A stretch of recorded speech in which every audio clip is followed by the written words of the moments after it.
Bloque 1. La soledad en el océano. Hay un momento, exactamente uno, en que el ser humano siente que el océano le pertenece. Es una ilusión. Pero durante ese instante, mientras flotas sobre la superficie y el sol te calienta la piel y el agua te mece con suavidad infinita, la ilusión es perfecta. Es total. Es la mentira más hermosa que el mar ha contado jamás. Imagínalo. Estás solo. No hay costa visible en ninguna dirección. No hay barcos en el horizonte, no hay voces, no hay motores. Solo agua. Agua en todas partes, hasta donde alcanza la vista y mucho más allá. El océano se extiende como un espejo azul que nadie ha roto. Una superficie que parece pintada por alguien que quería representar la paz absoluta. El cielo está despejado, de un azul profundo que rivaliza con el color del mar, y el sol de mediodía pesa sobre tus hombros como una manta tibia y generosa. Cierras los ojos. Respiras. El agua tiene aquí ese tono particular que solo existe lejos de la costa. No es el azul verdoso de las playas, no es el turquesa superficial de los arrecifes. Es azul índigo, casi violeta en los bordes de la visión, un color que los marineros antiguos llamaban el color del abismo. Pero ahora mismo ese color no te asusta. Ahora mismo ese color es simplemente bello. Una belleza sin igual, sin artificio, sin arquitectura humana que la enmarque o la explique.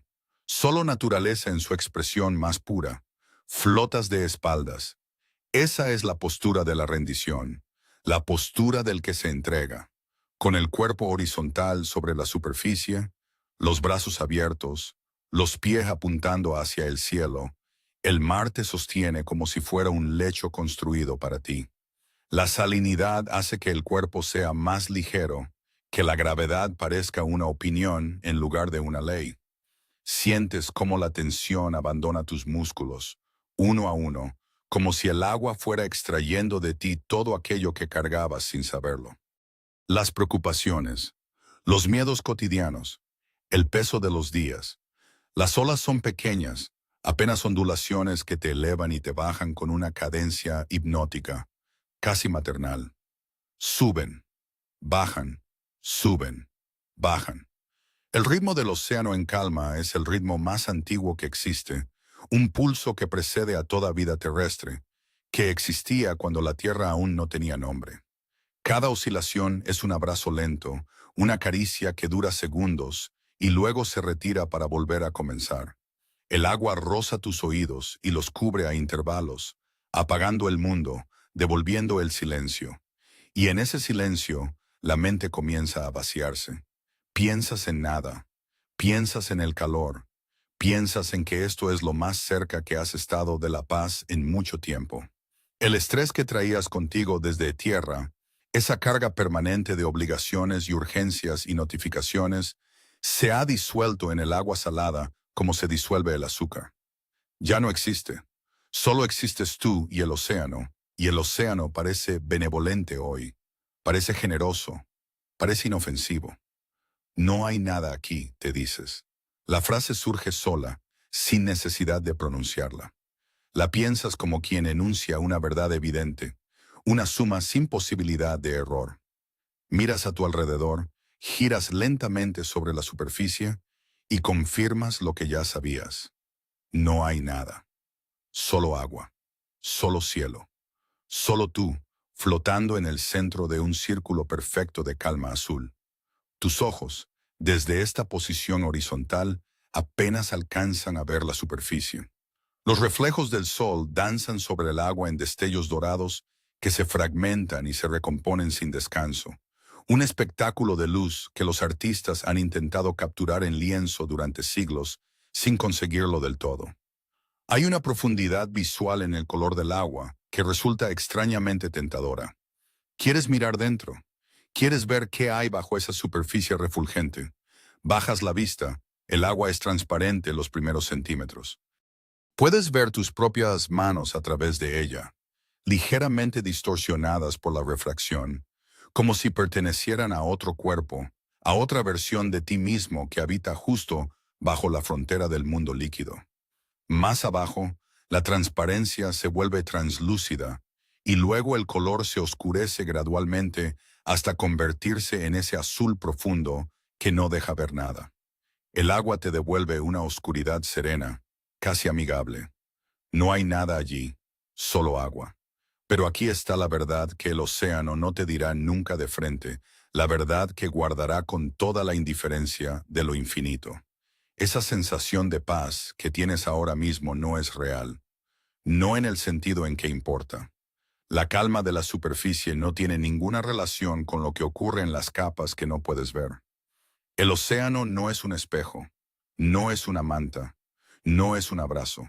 Es una columna de agua que desciende en algunos puntos hasta 11 kilómetros de profundidad, una dimensión que la mente humana no está equipada para comprender de manera instintiva. Tú flotas sobre esa columna como un corcho sobre un pozo sin fondo. Y el océano no sabe que estás ahí. O peor, sí lo sabe. Y es completamente indiferente. La calma que sientes es real. El peligro que no ves también lo es. Estas dos verdades coexisten en el mismo instante, en el mismo metro cuadrado de agua, en el mismo cuerpo tuyo que flota sin sospecharlo.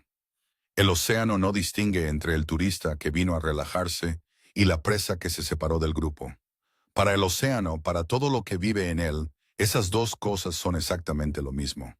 El sol sigue brillando, el agua sigue meciéndote, pero la paz que sentías hace 30 segundos ya tiene una grieta. Y esa grieta se llama verdad. Bloque 2. La profundidad invisible. Bajo tus pies no hay arena, no hay roca, no hay fondo visible. Hay oscuridad, y entre tú y esa oscuridad hay miles de metros de agua que guardan secretos que la humanidad apenas ha comenzado a descifrar. Empieza a contar desde la superficie. Los primeros 200 metros se llaman zona fótica o zona eufótica. La región iluminada, el único lugar del océano donde penetra suficiente luz solar para que la fotosíntesis sea posible. Aquí el agua tiene color. Aquí los arrecifes de coral construyen sus catedrales de calcio. Aquí los peces de colores brillantes navegan entre corrientes. Aquí la vida marina es exuberante y visible, y desde nuestra perspectiva de superficie, relativamente comprensible. Pero 200 metros es muy poco. 200 metros es apenas la longitud de 2 campos de fútbol puestos en vertical. Nada. Una fracción insignificante. A 200 metros, la luz desaparece, no se atenúa, no se vuelve crepuscular. Desaparece de manera tan definitiva como si alguien hubiera apagado un interruptor. La zona mesopelágica comienza aquí, en ese umbral donde el sol pierde toda capacidad de penetrar. Las temperaturas caen bruscamente. La presión aumenta hasta alcanzar 20 atmósferas, es decir, 20 veces la presión que sientes ahora mismo con el aire sobre tu cuerpo. Un ser humano sin equipo de protección quedaría aplastado antes de llegar a este punto. Y sin embargo, hay vida aquí. Una vida extraña, adaptada, que ha evolucionado durante millones de años para existir en condiciones que a nosotros nos resultarían letales. Los peces linterna, Myctophidae, migran hacia arriba por la noche para alimentarse cerca de la superficie y descienden de nuevo al amanecer, realizando cada día uno de los mayores éxodos verticales del planeta. Las medusas brillan con una luz fría y azulada que no calienta, que no alumbra nada útil, que existe simplemente porque existir en la oscuridad total requiere otro idioma. La bioluminiscencia, el lenguaje de los que nunca han visto el sol. A 1000 metros, estamos en la zona batipelágica. Aquí la presión alcanza las 100 atmósferas. El acero sin refuerzo comenzaría a deformarse. La temperatura del agua ronda los 4 grados centígrados. Una frialdad constante y homogénea que no cambia con las estaciones, que no responde al calor del verano ni al frío del invierno, que simplemente es permanente y absoluta. La oscuridad aquí no es la oscuridad de una habitación sin luz. Es una oscuridad más profunda, más física, casi material, como si la ausencia de fotones tuviera peso propio. Los seres que habitan esta zona han desarrollado adaptaciones que parecen salidas de una mente que se propuso diseñar el terror. El pez víbora, Chauliodus sloani, tiene dientes tan grandes en relación con su mandíbula que no pueden cerrarse completamente, que sobresalen del hocico como espadas en miniatura y que brillan en la oscuridad gracias a fotóforos que atraen a sus presas hacia la muerte. El pez dragón negro posee un pigmento en la retina que le permite ver luz roja, longitud de onda que ningún otro habitante de las profundidades puede detectar, convirtiendo sus propios fotóforos en un sistema de visión infrarroja invisible para todo el mundo salvo para él. A 4.000 metros, la zona abisopelágica. Aquí las presiones alcanzan las 400 atmósferas. El agua ya no se comprime porque el agua no es compresible, pero todo lo que no sea agua sí lo es. Los fondos de los océanos a esta profundidad son llanuras de sedimento que llevan millones de años acumulando los restos de todo lo que murió en las capas superiores. Esqueletos de plancton, conchas de foraminíferos microscópicos, partículas orgánicas que descienden lentamente durante semanas desde la superficie hasta el fondo. A eso los científicos lo llaman la nieve marina, un nombre delicado para algo que es, en realidad, la lluvia permanente de los muertos. Los pulpos abisales se mueven aquí con una elegancia que resulta casi insultante, dado su entorno. Los pepinos de mar, holoturias, recorren el fondo con una lentitud que hace que el tiempo parezca diferente, como si la evolución hubiera decidido que aquí no había prisa, que aquí los millones de años eran la unidad de medida adecuada. El pez tripié, Bathypteroi grallator, se apoya en el fondo sobre sus aletas modificadas como un ave sobre ramas, completamente inmóvil, esperando que la corriente traiga hacia él lo que necesita. La paciencia llevada a su forma más extrema. Y luego están las fosas. Las fosas oceánicas son las cicatrices del planeta, los lugares donde las placas tectónicas se doblan y descienden hacia el manto terrestre, creando depresiones que desafían el entendimiento. La fosa de las Marianas, en el Pacífico Occidental, alcanza los 11.000 metros en su punto más profundo, el Challenger Deep, 11 kilómetros de profundidad. Si pusiéramos el Everest dentro de esta fosa, la cima del pico más alto de la Tierra quedaría cubierta por más de 2 kilómetros de agua. La presión en el fondo equivale a 1.100 atmósferas, el equivalente a colocar 50 jumbo jets sobre cada centímetro cuadrado de tu cuerpo. Hemos enviado seres humanos a la Luna 11 veces. Hemos enviado seres humanos al Challenger Deep exactamente 3. Tú, flotando en la superficie, con el sol en la cara y la brisa rozándote la mejilla, estás literalmente sobre todo esto. La columna de agua bajo tus pies contiene todas estas capas, todos estos mundos superpuestos, todas estas formas de vida que evolucionaron en la oscuridad y la presión y el frío durante cientos de millones de años, sin que la humanidad sospechara siquiera su existencia. Y en este momento, ahora mismo, mientras el agua te mece con su ritmo tranquilizador, algo en algún punto de esa columna se está moviendo. No sabes qué es, no puedes verlo, no puedes oírlo, no puedes sentirlo, pero está ahí. Bloque 3. ¿Quién puede estar bajo ti? La pregunta no es teórica. La pregunta es concreta, física, inmediata. ¿Qué exactamente puede estar moviéndose en la oscuridad que tienes bajo los pies en este momento? La respuesta es tan vasta que resulta difícil de contener en palabras. Pero intentémoslo, porque necesitas saber en qué mundo te has adentrado. Empecemos con los tiburones. No porque sean los únicos peligros, ni siquiera los más probables, sino porque son los que el cerebro humano convoca primero, por instinto, por herencia evolutiva, por algo grabado en el sistema límbico que precede a la cultura y al lenguaje. El gran tiburón blanco, Carcharodon carcharias, puede alcanzar los 6 metros de longitud y pesar más de 2 toneladas. Es el depredador más perfeccionado que ha producido la evolución marina en los últimos 11 millones de años. No ha necesitado cambiar demasiado en ese tiempo porque desde el principio estuvo casi perfecto. Lo que diferencia al gran blanco de cualquier otro depredador que hayas visto en tierra es su método de ataque. Siempre desde abajo. siempre desde la oscuridad hacia la luz. El tiburón patrulla en las capas intermedias, donde la luz solar llega atenuada y crea esa zona de transición entre lo visible y lo invisible. Desde allí mira hacia arriba. Desde allí ve tu silueta contra la luminosidad de la superficie, perfectamente dibujada, perfectamente expuesta. Tú no puedes verlo porque miras hacia abajo y el agua se oscurece rápidamente. Él te ve a ti porque mira hacia arriba y tú eres una sombra sobre el cielo líquido. La asimetría es total. El tiburón tigre, Galeocerdo cuvier, es aún más inquietante porque es menos selectivo. El gran blanco, a menudo, muerde una vez y espera.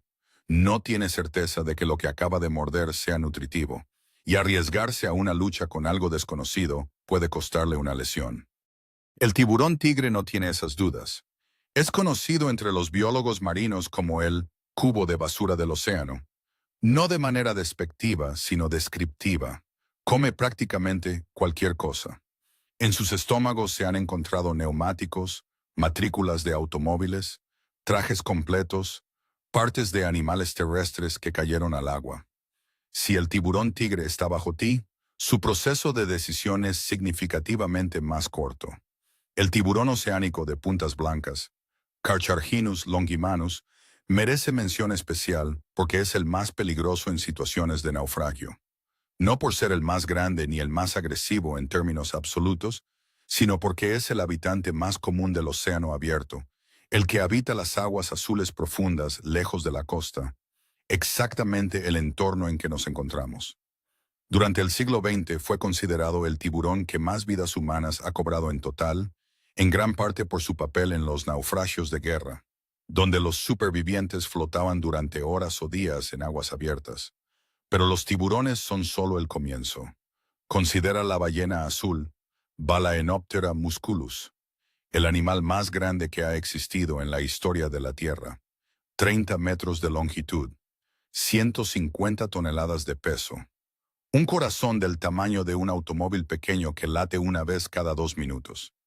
La ballena azul puede nadar a 25 kilómetros por hora en velocidad de crucero. Cuando está bajo la superficie, cuando asciende o desciende en su inmensidad callada, genera corrientes de agua que un buceador puede sentir antes de ver nada. Una perturbación del entorno que precede a su aparición, como el viento precede a la tormenta. ¿Atacaría a un humano? No intencionalmente. Pero el choque accidental con un animal de ese tamaño mientras asciende a la superficie para respirar no requiere ninguna intención para ser mortal. El cachalote, Physeter macrocephalus, es diferente.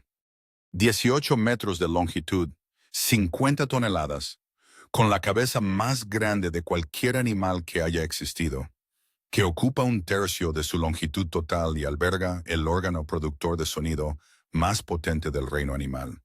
El cachalote produce clics de ecolocalización que pueden alcanzar los 230 decibelios, el sonido más alto producido por ningún animal viviente.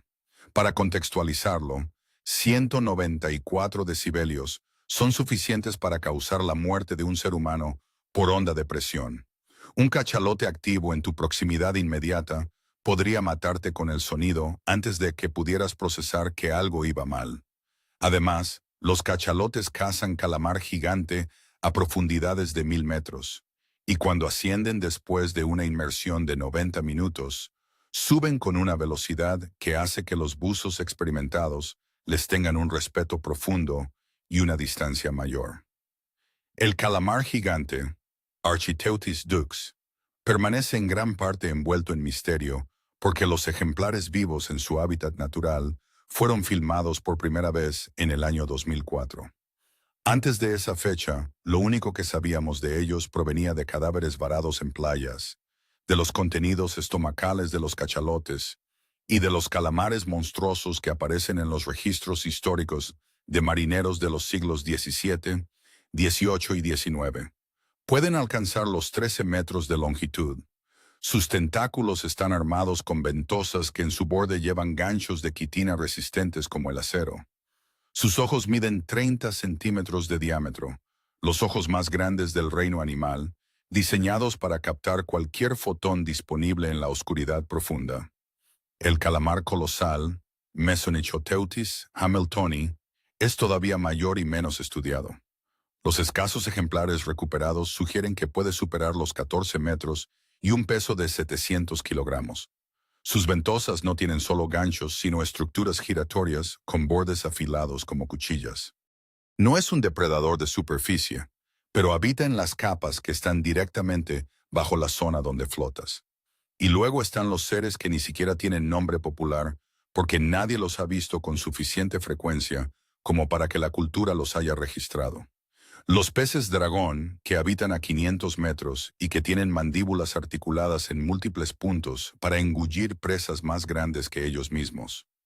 Los tiburones duende, Mitsukurina oustoni, con su hocico largo y plano y sus mandíbulas que se proyectan hacia adelante al atacar como un resorte biológico. Los peces hacha que brillan con su propio cuerpo para confundir a los depredadores que vienen desde abajo. El océano lleva 400 millones de años perfeccionando estas herramientas. Tú llevas unos minutos en el agua. Has entrado en su mundo. Y en su mundo, tú no eres el que está en la cima de la cadena alimentaria. En su mundo, tú eres exactamente lo contrario. No eres el visitante. Eres la presa. Bloque 4. Ellos te ven. Tú no existe una asimetría que lo cambia todo. Una diferencia tan fundamental entre tú y los seres que habitan el océano que hace que cualquier conversación sobre igualdad de condiciones resulte absurda. Ellos te ven. Tú no los ves. Y esta diferencia no es una cuestión de grados. No es una ligera ventaja de un lado sobre el otro. Es una brecha evolutiva de cientos de millones de años. Los tiburones poseen uno de los sistemas sensoriales más sofisticados que ha producido la evolución animal. Las ampollas de Lorenzini, pequeños poros distribuidos alrededor del hocico y la mandíbula, son receptores electrosensibles capaces de detectar campos eléctricos de intensidades tan bajas como 5 nanovoltios por centímetro. Para entender lo que eso significa en la práctica, tu corazón latiendo genera un campo eléctrico. Tus músculos contrayéndose al flotar generan un campo eléctrico. El movimiento involuntario de tus pulmones al respirar genera un campo eléctrico. Todo esto es información que un tiburón puede leer con una precisión que nuestros mejores instrumentos de medición científica apenas pueden igualar. A varios metros de distancia, antes de que te haya visto, antes de que haya percibido tu olor, el tiburón ya sabe que estás ahí, sabe que estás vivo, sabe que tu corazón late. El olfato del tiburón merece su propia entrada en cualquier catálogo del terror. Puede detectar sangre en concentraciones de 1 parte por millón. 1 parte por millón significa una gota de sangre disuelta en 1 millón de gotas de agua. Eso equivale a una gota en 4 litros de agua. En un contexto oceánico real, con las corrientes distribuyendo el olor en todas direcciones, los investigadores han documentado tiburones detectando y siguiendo rastros olfativos durante kilómetros. No necesita verte para encontrarte. Solo necesita que el agua tenga el menor rastro de tu presencia biológica. Sangre de una herida menor, sudor, secreciones cutáneas. La línea lateral es el tercer sistema sensorial que cambia la ecuación. Una serie de células mecanorreceptoras distribuidas a lo largo del flanco del pez, conectadas entre sí por canales llenos de fluido, capaces de detectar las variaciones de presión en el agua que produce cualquier movimiento.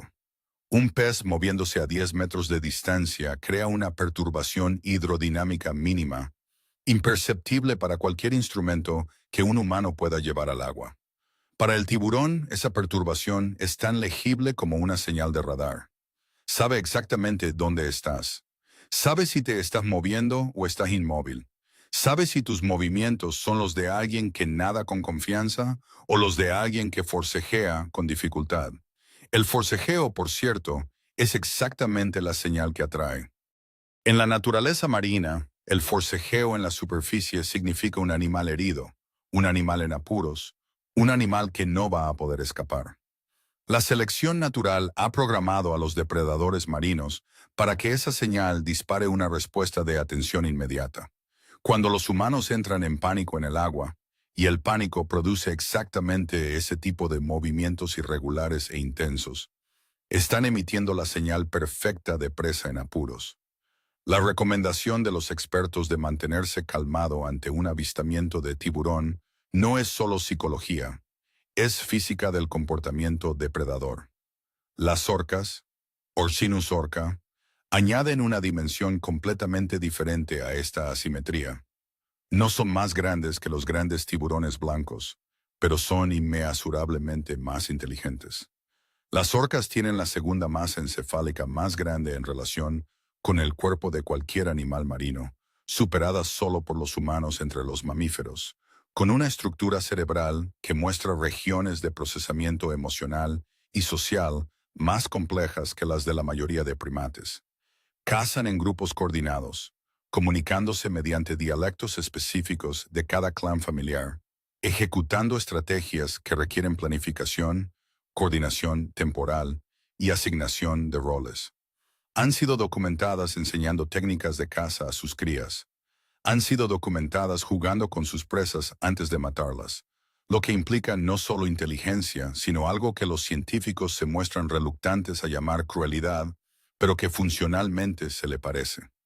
La ecolocalización de los delfines, que son, anatómicamente, orcas pequeñas, les permite localizar objetos con una precisión que supera a cualquier sonar artificial que hayamos construido. Un delfín puede detectar una esfera metálica del tamaño de una pelota de golf a 25 metros de distancia en agua turbia. Puede distinguir entre diferentes materiales, metal, plástico, carne, solo a través de la ecolocalización. Puede, literalmente, ver dentro de tu cuerpo. Los ecos del sonar penetran la carne y rebotan en los huesos y órganos internos, creando una imagen acústica tridimensional de tu interior.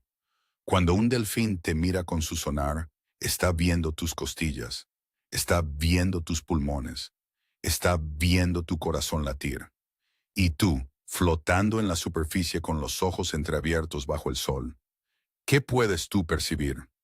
Tu visión bajo el agua tiene un alcance útil de apenas 3 a 4 metros en agua clara, menos en agua turbia. Después de eso, el mundo marino se vuelve una bruma azul en la que los objetos son manchas indefinidas sin forma ni detalle. Tu audición bajo la superficie es prácticamente inútil. El agua conduce el sonido 4 veces más rápido que el aire, y tu oído, diseñado para trabajar con la diferencia de llegada del sonido entre ambas orejas para localizar la fuente, queda totalmente desorientado. No tienes ningún sentido de campo eléctrico. No tienes línea lateral. No tienes ecolocalización. No tienes la capacidad de detectar el olor en el agua de la manera en que los peces detectan las sustancias disueltas. Eres, sensorialmente hablando, casi ciego, casi sordo, y totalmente incapaz de percibir la mayor parte de la información que define la realidad del mundo en que te encuentras. Si en este punto sientes el impulso de detener este video, de no seguir adentrándote en este tema, de mirar otra cosa más cómoda y más tranquilizadora, entendemos perfectamente ese impulso. Y precisamente porque entendemos el miedo que genera enfrentarse a estas verdades, es por lo que te pedimos que te quedes. Suscríbete a este canal si quieres seguir explorando los rincones del mundo que preferiríamos no ver pero que necesitamos conocer. Porque el conocimiento, aunque a veces duela, siempre es mejor que la ignorancia cómoda. Volvamos a la asimetría. El miedo que sientes ahora mismo, si lo sientes, tiene un nombre: talasofobia. El miedo a las aguas profundas y oscuras, a lo que hay debajo, a lo que no puedes ver. Los psicólogos evolutivos argumentan que este miedo no es irracional. Al contrario, es uno de los más racionales que existen, porque está perfectamente calibrado con la realidad. Eres un mamífero terrestre en un medio que no es el tuyo, expuesto a sensores que tú no tienes, rodeado de depredadores que te perciben con una precisión que tú no puedes igualar. Ahora mismo, en este momento, mientras terminas de leer este párrafo, podría haber algo en el agua estudiándote, midiendo el campo eléctrico de tu corazón, siguiendo la estela química de tu cuerpo, evaluando la calidad de tu nado, la irregularidad de tus movimientos, el ritmo de tu respiración. Decidiendo. Bloque 5. Casos reales y datos. La historia no miente. Los registros son fríos, concretos, despojados de toda retórica. Y los registros dicen que el océano ha matado a seres humanos de maneras que van desde lo estadísticamente predecible hasta lo que solo puede calificarse de pesadilla documentada. Dejemos que los hechos hablen. Verano de 1916. Costa de Nueva Jersey, Estados Unidos. En 12 días del mes de julio, 4 personas son muertas por tiburones en una franja de costa que no llega a los 90 kilómetros. El pánico se expande por todo el país con una velocidad que en 1916, sin internet y con periódicos que tardaban días en llegar a las zonas rurales, resulta casi increíble. Es el primer gran episodio de terror de tiburón documentado en la historia de los Estados Unidos, y establece en el imaginario colectivo norteamericano un miedo que décadas después inspiraría una novela y luego una de las películas más influyentes de la historia del cine. Pero lo que los libros de historia no siempre mencionan es el detalle más aterrador. La mayor parte de los ataques no ocurrieron en el océano abierto. Uno de ellos ocurrió en un río, el Matawan Creek, a 16 kilómetros de la costa, en agua dulce, en un lugar donde nadie esperaba que un tiburón pudiera llegar. La sensación de seguridad de los bañistas en ese río fue la misma que la tuya en este momento. Aquí no puede haber nada. Julio de 1945. El crucero pesado USS Indianapolis acaba de cumplir su misión más secreta: transportar los componentes de las bombas atómicas que serían lanzadas sobre Japón. De regreso hacia su base, es hundido por un submarino japonés en el Pacífico. 900 hombres caen al agua en cuestión de minutos. El barco se hunde en 12. Los sistemas de comunicación del ejército fallan. Nadie sabe que el barco se ha ido a pique. Los supervivientes pasan 4 días y 4 noches a la deriva en el Pacífico abierto, con heridas, quemaduras, sin agua potable, bajo el sol de mediodía y el frío de las noches tropicales. Y los tiburones, principalmente oceánicos de puntas blancas, aunque también otras especies que la sangre y el movimiento habían atraído desde kilómetros a la redonda.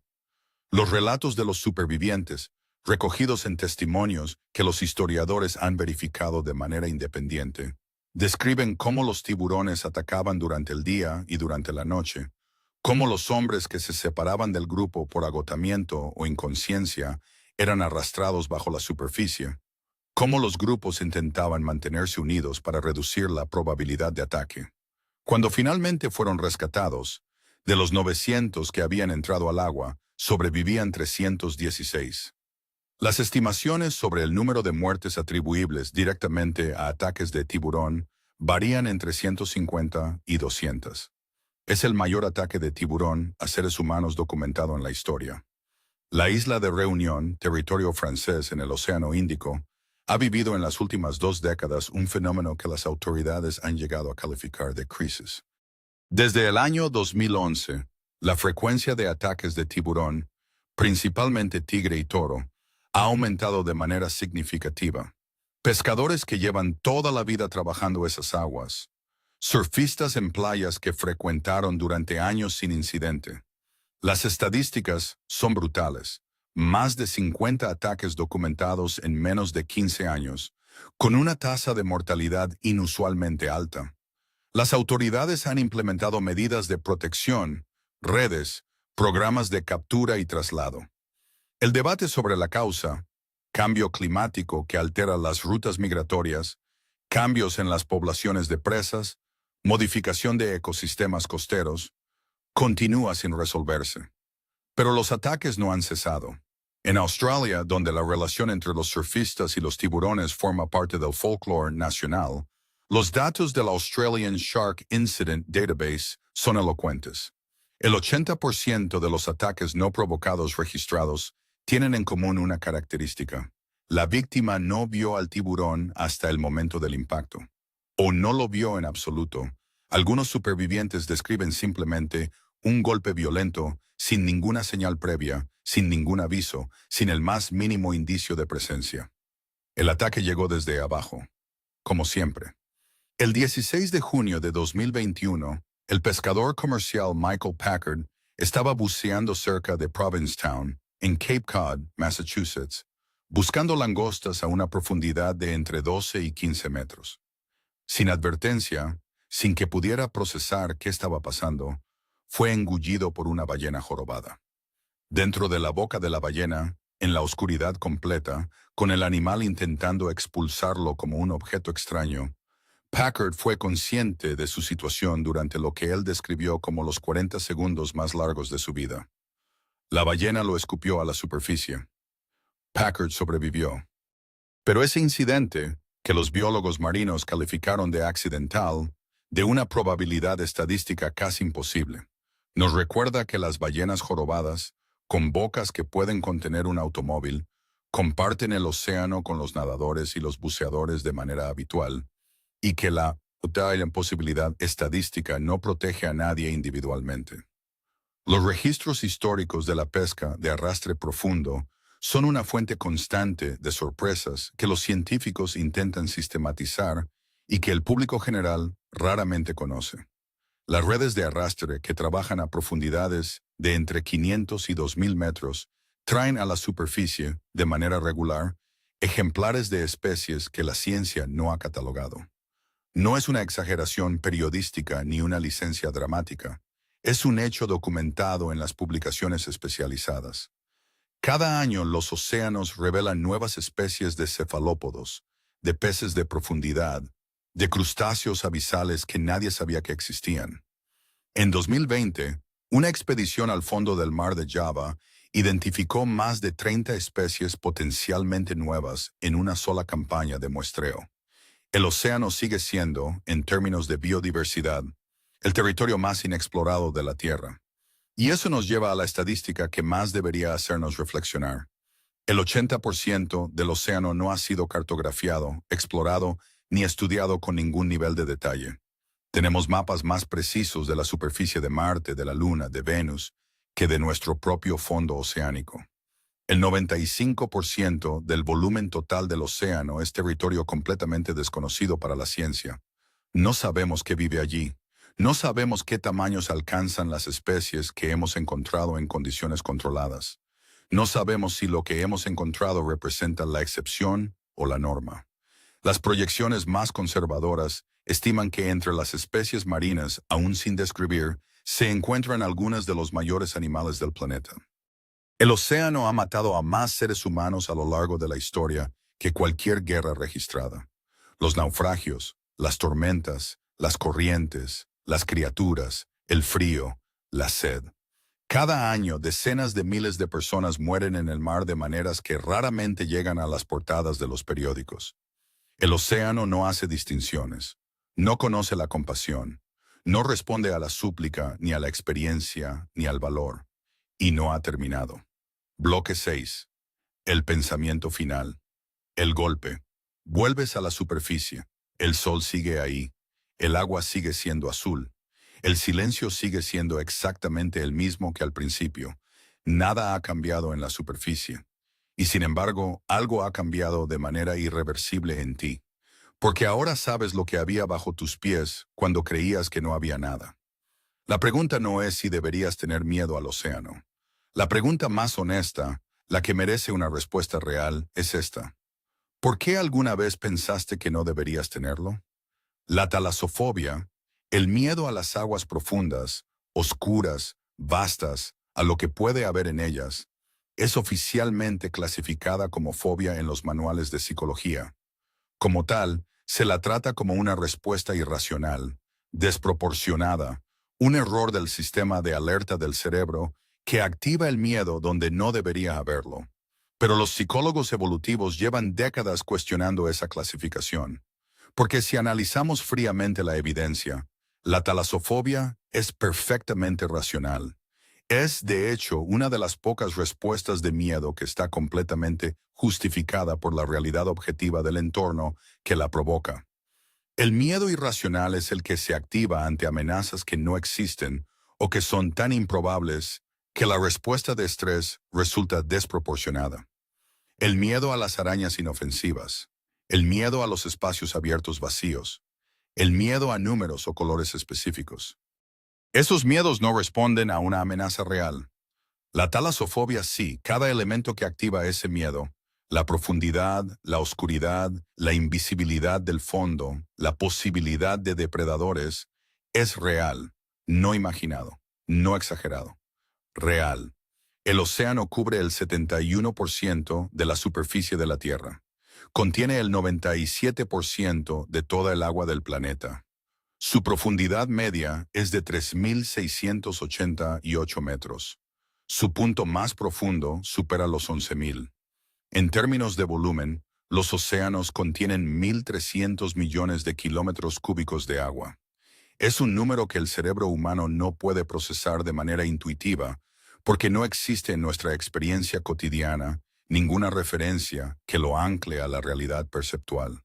Es sencillamente enorme. Enorme de una manera que hace que todo lo demás en la superficie de la Tierra parezca pequeño y accesorio. Y nosotros, como especie, sabemos extraordinariamente poco de él. Hemos bautizado montañas en Marte. Hemos cartografiado cráteres en la Luna con una resolución de metros. Hemos enviado sondas a los confines del sistema solar, más allá de Plutón, más allá del cinturón de Kuiper, hacia el espacio interestelar, y seguimos recibiendo datos de ellas décadas después de su lanzamiento. Todo eso lo hemos conseguido. Y sin embargo, el fondo del océano, que cubre más de 2/3 de nuestro propio planeta, permanece en su mayor parte en la oscuridad del desconocimiento. Dimos nombre a las estrellas antes de dar nombre a lo que vive en nuestras propias profundidades. Hay algo en eso que habla de una arrogancia específica, de una peculiaridad de la especie humana que prefiere mirar hacia arriba, hacia lo distante y lo abstracto, antes que hacia abajo, hacia lo inmediato y lo incómodo. Porque lo incómodo de mirar hacia el fondo oceánico es que lo que encontramos allí nos recuerda algo que preferimos olvidar. Nos recuerda que somos blandos. Nos recuerda que somos lentos. Nos recuerda que somos calientes en un mundo que es frío, que somos frágiles en un mundo que lleva cientos de millones de años perfeccionando la dureza. Entramos al océano con protector solar y con flotadores de colores brillantes. Entramos al océano con la actitud de quien entra a una piscina climatizada en un hotel de 5 estrellas, con la expectativa de que el entorno está diseñado para nuestra comodidad, que las reglas las pone nuestro confort y que cualquier cosa que contradiga esa expectativa es un error del sistema. Pero el océano no cometió ningún error. El océano simplemente es lo que siempre ha sido. Y lo que siempre ha sido no tiene nada que ver con nosotros. Existía antes de que la vida terrestre apareciera. Existía antes de que los primeros anfibios arrastraran sus torpes cuerpos fuera del agua y comenzaran el experimento de la vida en tierra. Existía antes de los dinosaurios, antes de los mamíferos, antes de los primates, antes del Homo sapiens y sus flotadores de colores brillantes. Existirá después de que nos hayamos ido. La cosa más peligrosa de la vida no es lo que puedes ver. Nunca lo ha sido. Los miedos más profundos, los más arcaicos, los que los humanos han cargado desde antes de tener lenguaje con que nombrarlos, son siempre miedos a lo invisible. Al depredador en la oscuridad, a la enfermedad que no duele hasta que es demasiado tarde, a la traición del que nunca dio señales, a la profundidad que no muestra su fondo. El cerebro reptiliano, la parte de tu sistema nervioso que comparte más código evolutivo con los peces de profundidad que con tu córtex prefrontal, lo sabe. Por eso cuando miras hacia el agua oscura y no ves el fondo, algo en ti, algo antiguo y sabio a su manera, dice, cuidado, escucha esa voz. No la silencies con argumentos estadísticos sobre la improbabilidad del ataque. No la silencies con fotos de Instagram de snorkel en aguas cristalinas. No la silencies diciéndote que el océano es bello, que la naturaleza es pacífica, que los animales solo atacan cuando se sienten amenazados. Todas esas cosas pueden ser verdad y seguir siendo irrelevantes en el momento en que estás solo, flotando en aguas abiertas, a kilómetros de cualquier costa, sin que nadie sepa exactamente dónde estás. La verdad más aterradora sobre el océano no es su profundidad, Ya la conoces. 3.600 metros de media, 11.000 en el punto más hondo. Es un número. Los números no asustan solos. La verdad más aterradora sobre el océano no son sus criaturas. Ya las conocemos. Los tiburones, las orcas, los cachalotes, los calamares gigantes, los miles de especies que aún no tienen nombre. Son animales. Los animales tampoco asustan solos. La verdad más aterradora sobre el océano es algo más simple y más absoluto que todo eso. Es algo que no cambia si el agua está en calma o en tormenta, si el día es soleado o nublado, si eres un nadador experto o un principiante, si estás cerca de la costa o a 100 kilómetros de cualquier tierra. La verdad más aterradora sobre el océano es esta. Nunca estás solo en el agua. Nunca. Ni una sola vez en toda la historia de la humanidad, desde que el primer ser humano se adentró en el mar hasta el último nadador que entró esta tarde en las aguas de alguna playa del mundo, ninguno de ellos ha estado realmente solo. Siempre hubo algo más. Siempre hay ojos que no ves. Siempre hay movimiento en la oscuridad que está exactamente donde tus ojos no pueden llegar. Siempre hay algo bajo ti. El sol sigue brillando. El agua sigue meciéndote. Y ahora, finalmente, sabes lo que eso significa. ¿Has sentido alguna vez ese miedo irracional al mirar hacia abajo en el agua y no ver el fondo? Ese momento en que las piernas te suben solas, en que el pánico llega sin avisar, en que sabes, sin saber por qué, que hay algo ahí. Cuéntanos en los comentarios. Queremos leer tu historia.